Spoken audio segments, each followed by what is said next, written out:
ملک ریاض ان میں سے ایک ہیں، پاکستان کے امیر ترین شخص، بے شمار اور مثالیں ہیں، حاکمین خان صاحب سے بہت سے اور تھے۔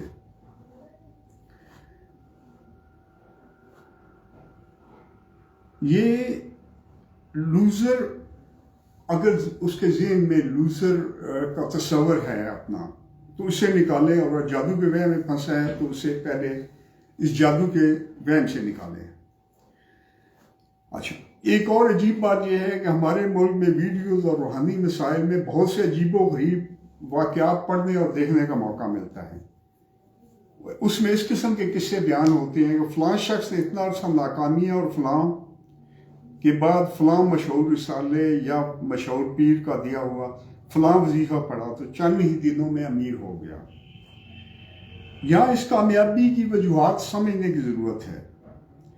اصل میں یہ رسالے سینکڑوں لوگوں میں سے 99% یعنی 99% کی ناکامی کے کیسز کو چھوڑ کر وہ 1% یا 2% لوگ جو کامیاب ہو جاتے ہیں انہی کا کیس بتاتے ہیں، اور انہی کا واقعات اتنی لمبی کہانی دلچسپ سی بنا کر بتاتے ہیں کہ لوگ ان سے انسپائر ہو کر انہیں مان لیتے ہیں، اور پھر انسپائر ہو کر کیفیت کے ساتھ وہ وظائف کرتے ہیں۔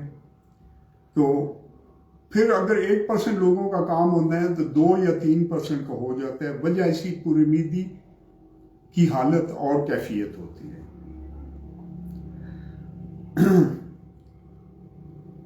یہ نیٹ پر اسی قسم کی عجیب و غریب چیزیں دکھائی جاتی ہیں، کسی کے منہ سے کیل نکل رہے ہیں، کسی کے کچھ ہو رہا ہے۔ یہ بھی 500 میں سے ایک کامیاب کیس ہوا کرتا ہے، لیکن یہ ایڈورٹائزمنٹ کرنے والے، مختلف قسم کی ایڈورٹائزمنٹ کرنے والے اتنے ٹیکنیکل اور اتنے ہیرا پھیری کرتے ہیں کہ آپ کو برسوں بعد ان کی سمجھ آئے گی، اور شاید اس کے بعد بھی نہیں آئے گی، کیونکہ یہ لوگ نئے حربے ڈھونڈ لیا کرتے ہیں۔ دوسری طرف دیکھیں کہ پاکستان میں بے شمار لوگ قسمت کو ہی سب کچھ سمجھتے ہیں، لیکن یہ دیکھیں قسمت کیا ہے۔ تقدیر جو لفظ ہے، تقدیر کا مطلب ہے ہمیں روز جزا پر ایمان ہونا چاہیے، ہمیں پیدا ہم ہوئے ہیں، ہم نے مرنا ہے، اور یہ چیزیں ہم کسی طرح بھی بچ نہیں سکتے، اور جو اعمال ہیں ان کی جزا سزا بھی ہمارے ساتھ ساتھ چلتی ہے۔ یہ ایمان ہے ان چیزوں کی تقدیر پر۔ لیکن ہمارے لوگ قسمت لکھی ہوئی سمجھتے ہیں، یہ بہت بڑی غلطی ہے۔ ہماری قسمت کیا ہے؟ دراصل ہم جس سے قسمت کہتے ہیں وہ ہمارا یقین و ایمان، ہماری اپنی اور ماں باپ سمیت فیملی یا گروپ کی دعاؤں، ان کی تاثیر، اور خصوصاً ہماری محنت ہوا کرتی ہے۔ یہ سب چیزیں مل کر ایک انرجی بال بناتی ہیں، نور کا ایک حالہ بناتی ہیں۔ وہ حالہ جس کا جتنا بڑا ہو اسی لیول پر بندہ کامیابی حاصل کرتا ہے۔ اس حالے کو ہمارے گناہ کی طاقت کمزور کرتی ہے۔ دیکھیں قرآن پاک میں غالباً سورہ نساء 79 میں ہے کہ جو مصیبت تم پر آتی ہے تمہارے ہاتھوں کی کمائی ہے،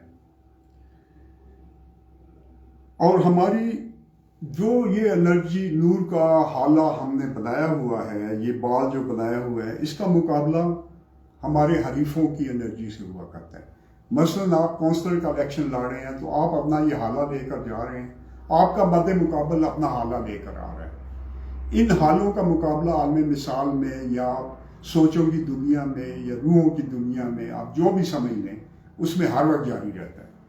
تو جس کا حالہ طاقتور ہوتا ہے اور جو زیادہ آرگنائز طریقے سے زیادہ محنت سے کام کرتا ہے وہ کامیاب ہو جاتا ہے۔ تو آپ اصول سمجھ چکے ہوں گے اس کو دیکھ کر، اس کو سن کر۔ آپ اسی اصول کے تحت دیکھیں گے کہ اکثر ایک گروہ کا اگر ایک مضبوط یقین والا، مضبوط ایمان والا بندہ مر جاتا ہے تو اس گروہ کی کمزوری شروع ہو جاتی ہے۔ اکثر بیوی کی وفات کے بعد کئی خاندانوں کے مالی حالات بہت خراب ہوتے دیکھے گئے ہیں۔ اب ہم اس معاملے میں سب سے اہم نقطے کی طرف آتے ہیں کہ ہمارا مضبوط یقین و اعتقاد اگر کسی اس کا اس میں عمل دخل ہوتا ہے، بلکہ یہ سارا یقین و اعتقاد پر ہی چلتا ہے۔ اگر کسی مضبوط یقین والے کا یہ اعتقاد اپنے تویز پر بیٹھ گیا کہ میں جو تویز دیتا ہوں اس سے لوگوں کا بھلا ہوتا ہے، تو بہت زیادہ لوگوں کا بھلا ہونا شروع ہو جاتا ہے۔ اس عمل کو پکانا پڑتا ہے۔ پھر یہ بندہ جس کو بھی تویز دے گا کافی چانس ہے کہ وہ اس میں کامیابی ہو جاتی ہے، کیونکہ اس بندے کا یقین، اس کی انرجی اس کی مدد کرنی شروع کرتی ہے۔ یہ یقین اگر آپ کی اپنی دعا پر بیٹھ گیا تو زیادہ تر کیسوں میں اس آدمی کے پاس آنے والے لوگوں کے مسائل بھی حل ہونے شروع ہو جاتے ہیں۔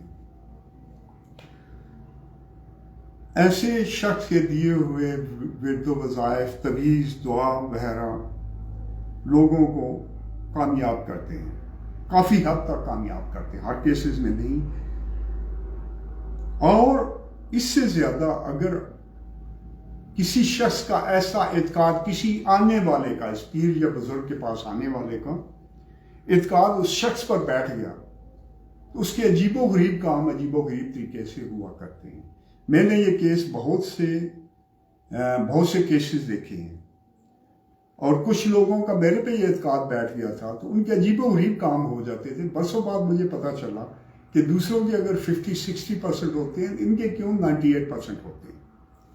لیکن اصل بات یہ ہے بھائیوں، بہنوں، بیٹوں، کہ ہمیں یہی اعتقاد اللہ پر اور اپنے سیدھے راستے پر بٹھانا ہے۔ اگر آپ کا یقین اللہ پر بیٹھ گیا تو پھر آپ کو کسی تدبیر، کسی وظیفے کی ضرورت نہیں رہے گی۔ اللہ ہر وقت آپ کے ساتھ ہے، ورنہ ہر معاملے میں آپ علیحدہ تویز لیں گے۔ میں خود تویزوں کا سختی سے مخالف ہوں۔ شروع میں کچھ دن تجربے کیے، رزلٹ بڑے اچھے تھے، لیکن بعد میں پتہ چلا کہ یہ بالکل اور چیز ہے۔ لوگوں کو بجائے خدا پر اعتقاد کے تویزوں پر اعتقاد بیٹھ جاتا ہے۔ یاد رکھیے کہ ارادے کی طاقت سے ہر چیز میں تاثیر آیا جاتی ہے، اور اس تاثیر کو پکایا پختہ کیا جاتا ہے۔ ہر روحانی معاملے میں، ایون جادو میں بھی یہ الو کے پٹے اسی تاثیر کو پختہ کرتے ہیں۔ میں یہاں پہ اس پہ بات نہیں کروں گا۔ یہ تاثیر آ جایا کرتی ہے اور اسے پختہ کیا جاتا ہے، یہ اچھی ہو یا بری ہو، یہ توحید سے متعلقہ ہو یا مشرکانہ ہو یا کافرانہ ہو، جس میں بھی ارادے کی طاقت لگائیں کچھ نہ کچھ تاثیر آ جاتی ہے۔ لیکن آخر کار جو اللہ کا طریقہ ہے وہ سب سے مضبوط، سب سے کامیاب، سب سے دیر پا ہے۔ اس میں آپ کو زندگی میں خوشی اور سکون بھی ملتی ہے، جو اللہ نے طریقہ بتایا ہے۔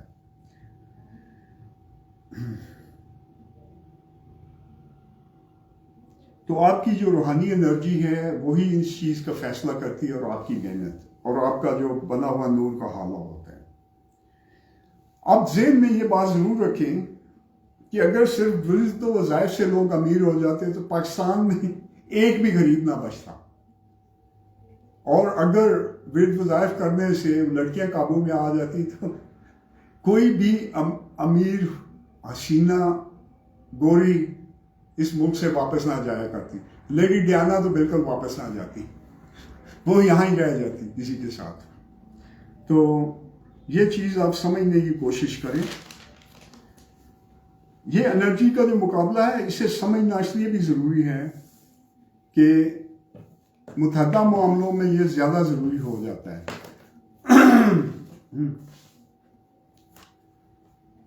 آپ نے جنگ ہو رہی تھی انگریزوں کی اور نپولین کی۔ نپولین کا کمانڈر اسے کہتے ہیں کہ ہماری فوج کا ڈسپلن بھی بڑا اچھا ہے، ہماری ٹریننگ بھی بہت اچھی ہے، ہمارا مورال بھی ٹھیک ہے، ہمارا توپخانہ بھی بہترین ہے، پتہ نہیں خدا ہمارے ساتھ ہے یا نہیں۔ تو نپولین نے ایک بڑا خوبصورت جواب دیا کہ خدا اس کے ساتھ ہوتا ہے جس کے پاس بہتر توپخانہ ہوتا ہے۔ تو آپ نے ان اسباب کو ہمیشہ نظر میں رکھنا ہے۔ شیخ سعدی نے اسی پر کہا کہ اسباب کیے بغیر دعا کرنی بے وقوفی ہے، اور اسباب کر کے دعا نہ کرنا تکبر ہے۔ ان دونوں کا بیلنس آپ نے رکھنا ہے۔ اب ہم حل کی طرف آتے ہیں کہ آخر حل کیا ہے۔ حال یہ ہے کہ آپ نے نماز پڑھنی شروع کرنی ہے، اور اگر آپ نماز پڑھ رہے ہیں تو جب بھی کوئی مسئلہ آتا ہے تو آپ نے 2 نفل بنیت حاجات پڑھ کر عشاء کے بعد کسی ٹائم یہ پڑھیں اور پھر اللہ سے دعا کریں، انشاءاللہ آپ کا وہ مسئلہ حل ہو جائے گا۔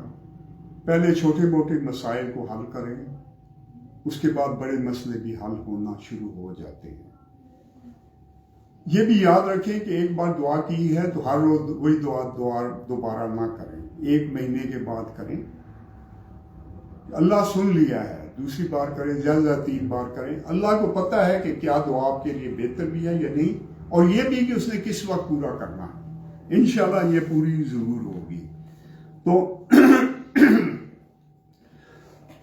یہاں سبق یہ بھی ہے کہ اگر کوئی شخص غربت کو ختم کرنا چاہتا ہے تو اسے کوئی اسکل یا ہنر سیکھنا چاہیے، بجائے خالی دعا پر بیٹھے رہنے کے۔ اور عام آدمی کو 90% زور اپنی محنت پر رکھنا چاہیے اور 10% توکل پر، لیکن توکل کے پختہ ہونے پر جو آدمی اہل ایمان اہل یقین ہو جاتے ہیں ان کی صرف 10% محنت اور 90% کام توکل کا رہا ہوتا ہے۔ تو جو آپ کا توکل پختہ ہوگا، آپ کی محنت کا ریشو کم اور توکل کا بڑھتے چلا جائے گا، اور آپ کی زندگی آسان سے آسان ہوتی چلی جائے گی۔ اب ہم چند منٹ کے بعد سوال و جواب کی نشست کی طرف آئیں گے۔ آپ موجود رہیے۔ یہ ویڈیو آپ بعد میں دیکھ سکتے ہیں اپنا چینل پر، قمر اقبال صوفی چینل پر، اور چند منٹ کے بعد سوال جواب کی نشست شروع ہوگی۔ اللہ حافظ۔